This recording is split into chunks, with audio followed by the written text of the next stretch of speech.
Good morning, everyone. Today we are going to highlight subject about our thinking. It is our box thinking or innovative thinking. Dr. Gulford has introduced two words in 1956.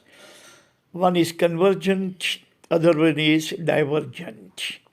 Convergent is all old thinking, parochial thinking, Paleolithic thinking, box thinking.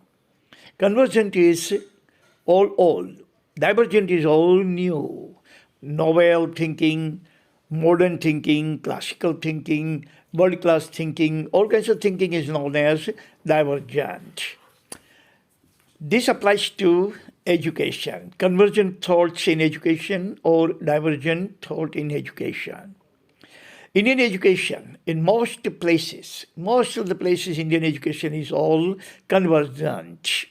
It is not divergent, convergent, especially in our town right here in the city of Junagadh, education is all convergent.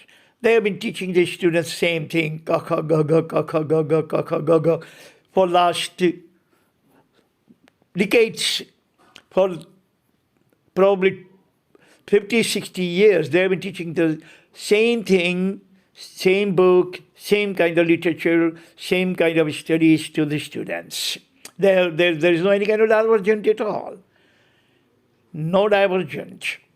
This kind of ideas, this kind of thoughts in education are known as convergent education, meaning old education, parochial education, trite education, Neolithic, stereotype education that our great-grandfathers used to get. The same kind of education our great-grandchildren are getting, without any kind of change, without any kind of modification, without any kind of innovation or cation. That kind of education is convergent. Divergent education is totally new. Same education that is taught to the students in Canada, to Australia, Europe, America, the same kind of education is taught here in India, everywhere in every pocket of India is called divergent thought in education. Divergent thought in education is actually Neolithic. It's an ultra-modern education that students actually becomes competitive to the global community. You take one student from Canada or Australia and other students from the city of Junagadh, Doraji, Rajkot, Porbandar, wherever, and both students will be found competitive in every single aspect, in every single spectrum. That kind of education is available. Only the thing is that the government does not impose or introduce this kind of divergent education, giving to the students. When they grow up, they become teachers, they will pass on this kind of divergent education to their students. Otherwise, teachers are not going to change when they become teachers. They are going to teach whatever their teachers have taught them when they were students and learners. So when they were learners and they were taught all kinds of convergent education, they are also going to pass on the convergent education to their learners, and generation after generation after generation.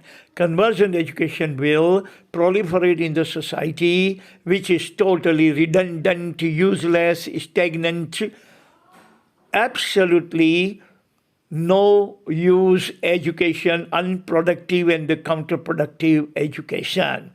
Convergent education is not going to help students to progress at all. Convergent education is going to keep the student at perigee, never actually propel them to apogee. So I have actually two these points elaborated over here for us. Now, point number one is convergent thoughts in education. Convergent thoughts in education means trite education, nothing new. Teacher gets up in the morning, rubs his eyes and goes to school without learning anything, without reading anything, without knowing anything. Yesterday, what I'm going to teach student. Today, something new, something world-class, something extraordinary. He doesn't know anything. Whatever he has learned in his school days, the same one loves a book. He has been teaching all his life without adding anything, without omitting anything. No addition, no omission, nothing at all. That's called trite education. It's a parochial. No innovative, nothing new in there, nothing new invented by the teacher, by the principal, by anyone. This kind of education has no any kind of creativity, no any kind of productivity for the students. This kind of education is not going to provide any kind of opportunities to the students. They will not be able to work in MNC or NC. They will not be doing anything at all, very substantially. They will not be able to crack TOEFL or IELTS or NEET. They will not be able to find admission in a foreign land. They will become a kind of frog in the well. We call it in our vernacular language, kuano detko.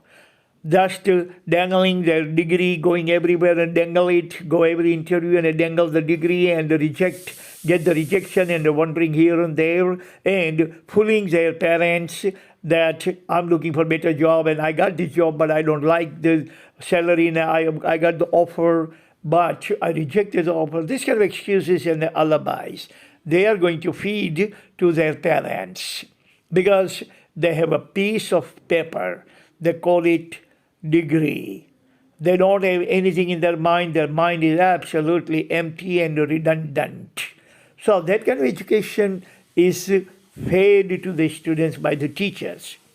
Students have not chosen, but it is chosen by their teachers for the students. Students don't go to college and say, I want to Paleolithic, parochial, useless, unproductive, and counterproductive education. They don't demand this kind of education. This kind of education is chosen for them by their teachers and the principals, educators and educationists, government and education officials, even education ministers who have no any kind of clue or inkling about the quality of education. They think that whatever teacher teaches is education. No, that is not education.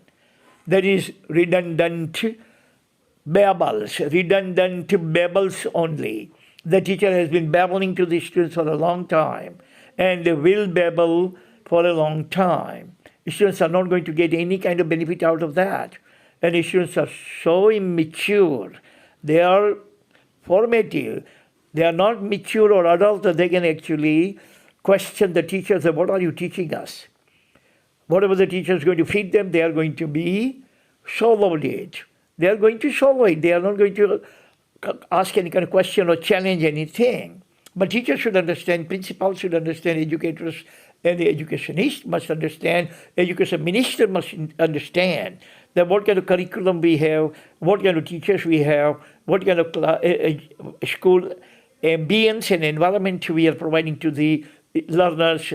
These thinking work must be done. Thinking work must be done by the authorities. And the divergent thinking must be applied. That is only the important. This is the most important thing is divergent thinking. There's only the thinking is productive. Convergent thinking is counterproductive. Point number 2 is divergent thinking in education. It must be novel. It must be creative. It must be neolithic. Innovative education. It can actually make a student think. It can make students allude to the class. It can make students to go to the school. It makes students to read the book. It may create kind of interest and penchant in the minds of the students to read, to open the book and to read. It must create a kind of curiosity in the mind of the students that let me open the book and let me read. There is something new, something enjoyable, something interesting, something satisfying, something pacifying. This kind of thing is known as innovative. Kaizen. Education must not to remain the same, redundant, trite and stereotype for decades as Indian education. Same thing I learned and the same thing my children are going to learn and their children are going to learn. No, Kaizen. Education must change every couple of years. like the Western country. They change the entire curriculum after 2 years and add something useful, something productive, something creative, something that the student can use in the society. Productive education, creative education, holistic education, world-class education. No any kind of difference between our education and the Canadian and American education. No any kind of difference between our education and their education in the matter of holistic sense. Education must be all advanced, holistic, Kaizen, totally neolithic. Our students, their students, our graduate, their graduate, our postgraduate, their postgraduate, must not have any kind of distinction between them. Must it not be like this? Their Western graduate and postgraduate must be totally alpha, and our postgraduates and graduates should be epsilon or delta student or epsilon student. No any kind of variation, no any kind of variant, no any kind of distinction. But educationally, whatever the American students possesses, the same kind of knowledge, same kind of erudition, same kind of IQ and EQ, our student must possess. That is called divergent thoughts in education. And what is going on right now in most of the pockets of India, in most of the schools, colleges of the mid-sized cities of India is all convergent education. The teacher has been teaching for decades. That education is waste of time, waste of energy, and a waste of the national wealth. That is the students. So that's all we have today. Tomorrow we are going to talk about something else. Until then, God bless all of us on this planet. Amen.